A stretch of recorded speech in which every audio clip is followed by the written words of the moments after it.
Amigos por carros, bem-vindos! BMW Museum. Não esperava que eu estaria aqui fazendo esse vídeo, Cadu que tinha que estar aqui. Mas se você é novo no canal, tem um botão inscrever-se que você vai tocar nele e tem um sininho que você recebe todas as notificações, tudo que nós estamos fazendo aqui no Amigos por Carros. Então a gente chegou no BMW Museum graças a Manneken Travel. A gente está preparando um roteiro aí para você poder visitar com a gente aqui a Europa, os melhores pontos turísticos de carro, você vai ver com a gente. E agradecemos também a Delavia, promoções imbatíveis da linha Pirelli e Nexen. Tem um link no descritivo tanto da Manneken quanto da Delavia, ok? Então, BMW Museum, a gente está aqui na frente em Munique. Acabamos de filmar o BMW Welt, que é o mundo BMW. A gente vai mostrar um pouquinho lá dentro da grande história, como tudo começou no mundo BMW. Vamos!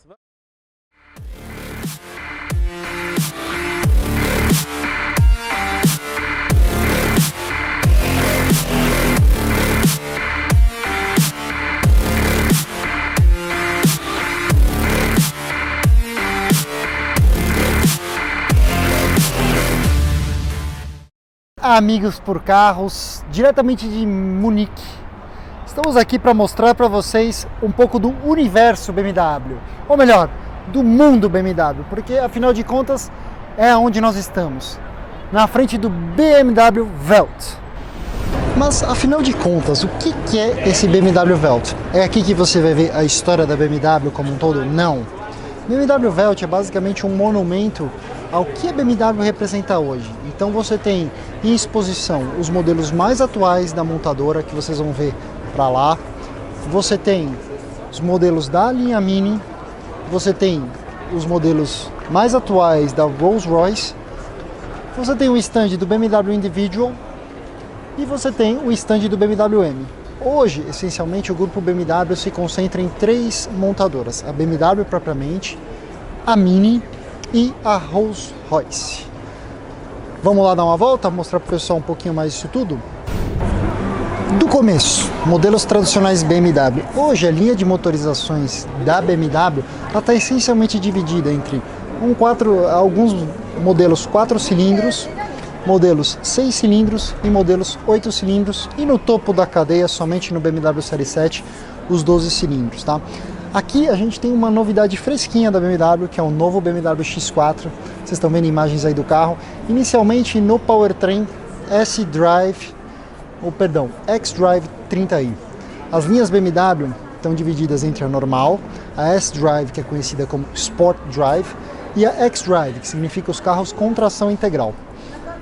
No caso, o powertrain de lançamento da X4 vem com o xDrive 30i. O que isso significa? Tração integral, motor 2.0 4 cilindros turbo, que rende ali nos seus 250 cavalos, é uma nova motorização.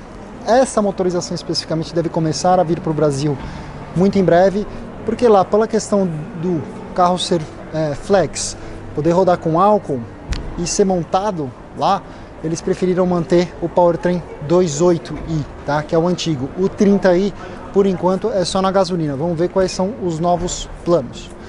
Aqui do meu lado, um carro que vocês já devem ter visto.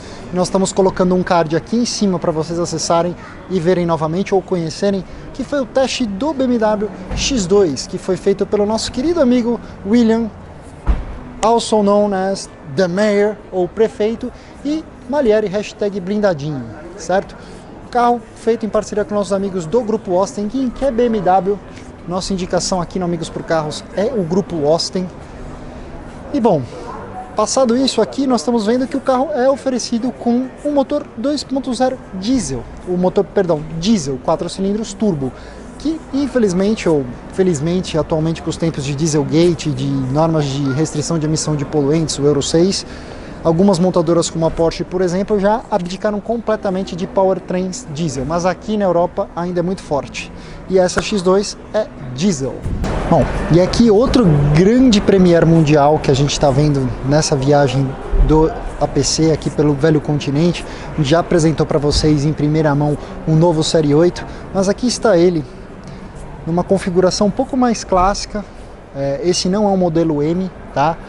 A gente viu, inclusive, aqui nessa Eurotrip, nos arredores de Nürburgring, num vídeo que vocês podem conferir aqui em cima, o Cadu e o William pegando os protótipos da M8 trafegando lá pela região.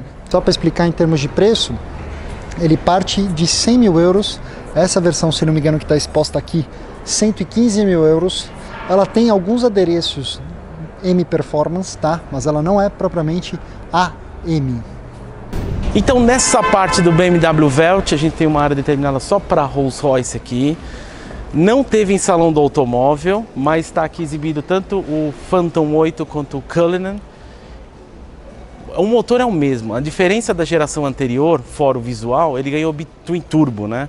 Então é aquele V12 6 3/4, são 570 cavalos. Eu estava conversando com a moça responsável aqui da Rolls-Royce, ela estava me falando que existe um pacote de performance. Eu não sabia disso, não tem no press release isso. Você pode chegar ao carro até 605 cavalos. Tem um torque total, 90% até, começa em 1500 RPM. Então aí, oitava geração. Cara, visualmente eu não gostei. Eu achei muito robô, parece o carro do Darth Vader, Spirit of Ecstasy. Então o preço, pela que ela me falou, começa o Cullinan lá é 175 mil euros, mas não vem nada, tá? Qualquer coisinha você já ganha 50 mil euros, você pode chegar, a gente já viu casos aí, até chegar a 750 mil se você pedir Spirit of Ecstasy, sei lá, de ouro branco, ou você pedir um opcional daquelas cadeirinhas que tem no Cullinan lá atrás, mas aqui o Phantom então o que você está vendo basicamente é uma X7. A BMW, eu achei que a gente ia ver no Salão de Paris aqui a X7, por enquanto não. Eu vi lá com o Cadu um SUV lá em Nürburgring, ali nos arredores. A gente viu, aquilo é uma X7, tá? Então, visualmente eu já gostei do carro, não é tão extravagante quanto que eu achava, mas ainda de todos, assim, dos SUVs, assim, desse extremo luxo, o Bentayga foi o que mais chamou a atenção, né? Ele é um Phantom maior, mas é engraçado que eu achei ele largo, mas eu não achei ele tão comprido. O Phantom é um carro muito mais comprido, né? Lembra que a gente comentou na Cartigo que tem um botão off-road, que você não precisa, precisa mexer a suspensão no modo comfort, eu preciso mexer a velocidade do câmbio? Não, é simplesmente para um carro, a gente comentou até para um carro de pessoa mais, talvez velha, quer ir para um terreno, você já aperta o botão off-road. É genial, na história de coisas complicadas que a BMW faz, ela ter feito isso foi genial. É isso aí. O atual iDrive está bem fácil de mexer. A Rolls-Royce é uma das marcas mais luxuosas, eu ainda acho que, vendo os press release, vendo os testes por aí, o Bentayga entrega mais, um Bentley entrega mais por custo-benefício. Mas assim, ainda não vimos nenhum aqui na Europa, acho difícil a gente ver que está começando as entregas, mas é admirável, nunca pensei na minha vida. Eu gostei do porte dele, eu acho ele... Mas você não achou ele pequeno? Ele não é tão comprido quanto o Phantom. Eu gostei bastante. Ele é interessante. Agora a gente está na área individual da BMW, que é o configurador dele, você pode configurar da maneira que você quiser. Então, BMW tem tailor-made, a Porsche tem o Exclusive, a Audi também chama Exclusive, a Rolls-Royce tem um Bespoke que a gente mostrou, a BMW tem Individual, a Mercedes tem a Designo, e a BMW aqui então tem Individual. Você pode personalizar o carro do jeito que você quer, assim como na Rolls-Royce, né? É, porque comprar uma BMW normal é muito genérico. A questão é o seguinte, se você quer um BMW, você sabe que a Austin está acompanhando a gente, e a BMW do Brasil traz algumas cores individuals, Paulo Corne. Inclusive eu vou te mostrar ali o que tem de BMW que eles trazem individual. Aqui tem algumas cores individual pré-determinadas, lógico que são infinitas possibilidades, mas a gente tem algumas cores que a BMW, a Austin trouxe também. Quer ver, ó? Tanzanite Blue é uma cor individual, que tem BMW M3 por aí. Arctic Grey também, a Frozen Bronze que a gente fala também. E estamos agora na seção M, parte mais bem-humorada da indústria automobilística alemã. Os comerciais de M-Town são simplesmente obras de arte do marketing automotivo. E bom, vamos lá. BMW M5 Competition, como a gente sabe, a gente já falou em artigos para vocês, a Competition é a sacada da BMW para dar o tapa e especialmente a M63S, porque quando a Mercedes já havia lançado toda a gama de produtos, a BMW lançou apenas a M5 normal e deixou ser comparada. Passado algum tempo, a sutileza de alguns meses, eles liberam esse carro, se não me engano são acho que 15 ou 20 cavalos a mais, suspensão mais acertada, recalibragem de caixa de direção, chassi minimamente mais rígido. A ideia basicamente é dar mais tocada para o M5.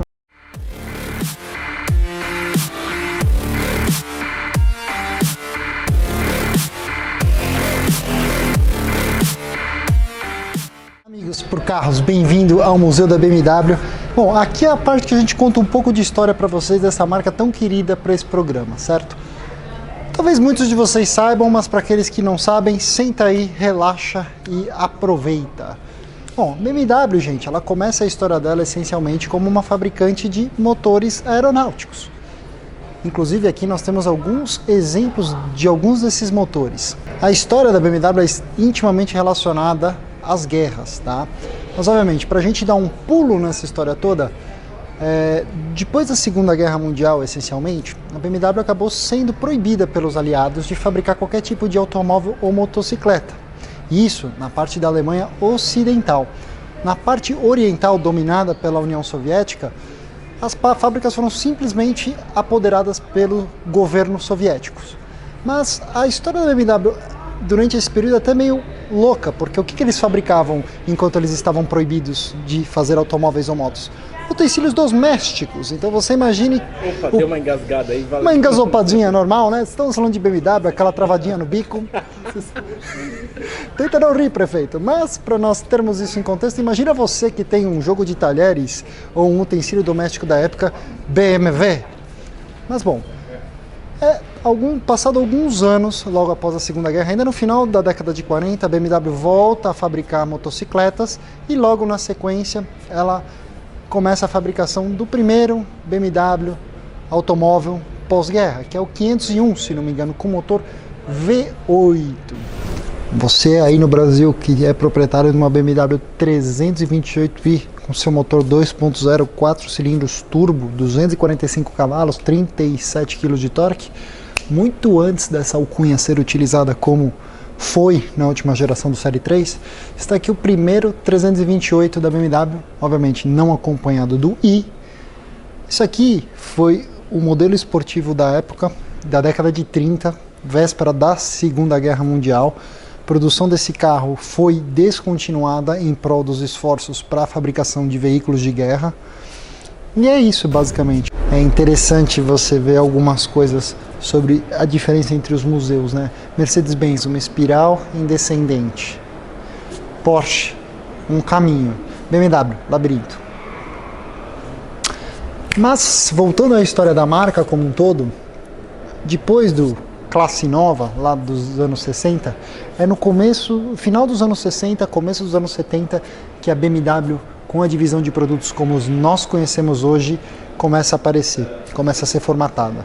Então a gente tem a concepção de um BMW Série 5 como um sedã de médio porte. A gente também tem no final a criação do lendário Série 3 como o sedã de pequeno porte e as suas variáveis, tá? Na década de 70, inclusive, surge o Série 6, que é um carro clássico, lendário da marca. Deixa eu ver qual deles ele é. Se não me engano é o segundo de cima para baixo, que é um GT. É um carro de porte médio, motor dianteiro, tração traseira, 2 portas, tá? E bom, a partir de então, acho que até hoje em dia a gente consegue ligar traços com o que vinha na gama de produção de produtos. Naquela época, obviamente, você não tinha SUV, não tinha SAV, mas até hoje o que continua, o que permanece? Série 3 e Série 5 são, sem sombra de dúvidas, os modelos mais tradicionais e há mais tempo em fabricação na linha da BMW.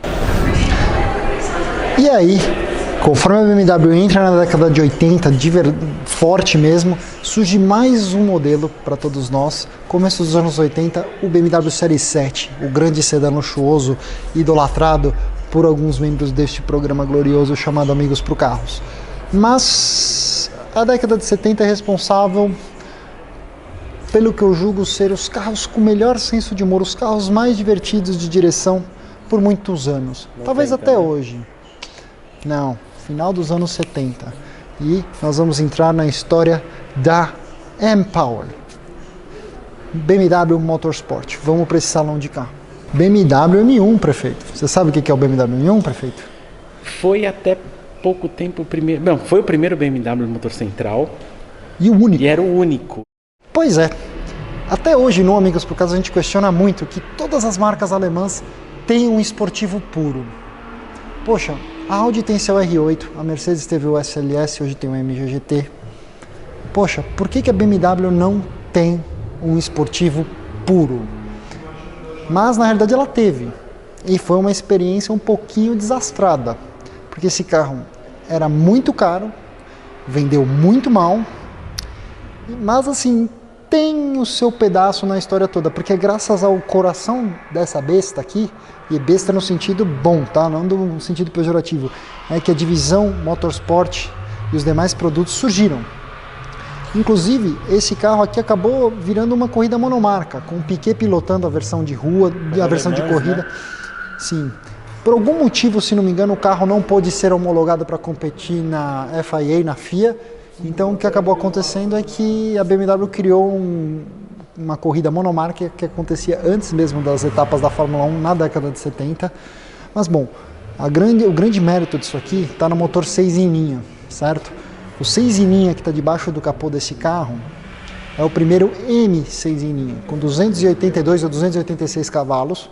E apesar desse aqui não ter sido um exemplo bem sucedido, ele acabou sendo colocado em outro modelo mais adiante que criou para nós uma classe de carros que nós aprendemos a amar no Amigos pro Carros. Mas, antes de entrarmos nesse ponto, depois do M1, o primeiro modelo de rua, e aí sim, razoavelmente bem sucedido, é o M3, o M635 CSI. Esse carro aparece na verdade, a versão conversível dele, aparece no filme do De Volta para o Futuro. É o carro do Griff Tunney. Grande esquema de swaps de motores em carrocerias esquisitas, a BMW resolveu que ela ia lançar um sedã que fosse a simbologia de toda a esportividade da marca. Um sedã que fizesse frente aos melhores esportivos da época. E eis que surge o famoso M5 em linha até hoje. Novamente, o mesmo motor do M1, do M635 CSI, dessa vez a bordo de um sedã. Agora você imagina isso, você, em 1984, a bordo de um sedã executivo, capaz de atingir acima de 270 km por hora, câmbio manual de 5 marchas. Tá aí. Quem chegou até aqui assistindo o vídeo, vocês estão vendo um cartão aqui em cima para ver quais são, na minha opinião, as gerações do BMW M3 mais lendárias. Aqui em cima, clica aqui e vai assistir o vídeo depois desse aqui. Mas tá aqui, o M3 E30, um carro que foi feito para homologar a versão de corrida que então corria na DTM. Aqui é a primeira vez que a divisão M se aventura num motor menor. O que nós temos aqui é um motor S14, 4 cilindros aspirado, entre as diversas versões que nós tivemos, desde 185 cavalos até 225 cavalos, conforme ano, conforme versão. Um carro muito querido, altamente colecionável, mas que simboliza o que a BMW é mesmo, prazer em dirigir. Aqui a gente tem basicamente uma simbologia do 6 em linha Motorsport da marca. A Z3M ela veio... Bom, vamos desconsiderar a questão americana, nós estamos na Alemanha, tá? Mas geração E36 do Série 3, o M3 ou o Z3M, foi equipado desde o motor S50 3.0 como o S52 3.2, com potências variando entre 282 cavalos até 321 cavalos. E, obviamente, do S50 depois S52, nós temos o S54, que é o que está na geração E46, mas nesse instante você vai filmar eu fazendo isso. Temos uma só no Brasil, mas... Não é tudo isso, vai, nem vem. Eu vou explicar por que, na minha opinião, esse daqui não é o maior BMW de todos os tempos, para mim, pessoalmente. Eu sei a resposta. Câmbio. Por quê? BMW M3 E46 você tinha duas opções de câmbio, manual e a errada, ou SMG. A BMW... brilhantemente, só que pô, a versão mais leve semipista da E46 com o câmbio SMG. Peraí, me explica uma coisa, por que tá escrito CS? Porque caiu o L. Ah, tá. E assim é por isso como que eu vi ali o na Roca. frente sem o CSL. Ah, ok. Entendi. Temos uma única no Brasil, né, prefeito? Quer falar um pouquinho da unidade do Brasil? Inclusive tava à venda. Um preço meio assustador assim, mas... Não pagam. Cara, é manual automatizado de embreagem. Eu conversei com o proprietário, ele falou que é um carro, assim, o câmbio não é aqueles primeiros SMG, mas ele falou assim, não tem a velocidade de dupla embreagem, mas ele falou que é um carro, uma pegada bem mais esportiva. Ele falou que o carro é animal. Não, só para explicar, o que muitos proprietários de M3 E46 com câmbio SMG fazem é converter, perdão, se não converterem, que era o que deveriam fazer no primeiro ponto, desculpa gente, é brincadeira, o que eles fazem? Eles botam um mapa de câmbio da CSL, que realmente dá uma acordada, dá mais agressividade. Mas peraí, não deve ser só isso, deve ter materiais, deve ser diferente da CSL, não deve ser do câmbio? Não. Não é o mesmo câmbio? É o mesmo câmbio. Outra diferença legal desse carro, ele tinha um remapeamento de injeção, ele rendia 367 cavalos, que eram 24 cavalos a mais do que a M3 E46. Só um comentário aqui, teria um letreiro CSL aqui. Sim. Atrás, isso foi arrancado, não sei qual é o Mas motivo. você também... para-choque. Exatamente, para-choque muda, você tem uma entrada de ar ali na direita. E uma das tem coisas... um spoiler aqui em carbono. Sim, isso mesmo, que todo mundo tenta botar ou fazer parecido. E uma das coisas mais suculentas que todo proprietário de M3 E46 quer fazer é colocar o airbox, ou seja, o filtro de ar que a BMW desenvolveu para esse carro, que é carésimo. Cara, quanto que é? Mas média de 3.000 a 3.500 euros um original. Mas efetivamente funciona, você substitui todo o lado direito do motorista do motor ali em cima por esse airbox de carbono. Tá, por que você não comprou? Vamos pro próximo lado. Bom, se você Vale gostou a pena. do vídeo, chegou até aqui, não esquece de deixar o like para nós. Se conheceu Amigos por Carros nesse instante, não se esqueça de se inscrever e ativar as notificações no sininho ao lado.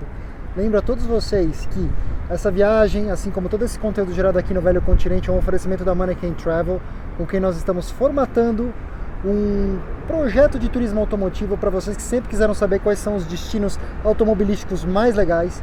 Quem precisa de pneus, nossos amigos da Della Via Pneus, preços imbatíveis na linha de pneus Pirelli e Nexen.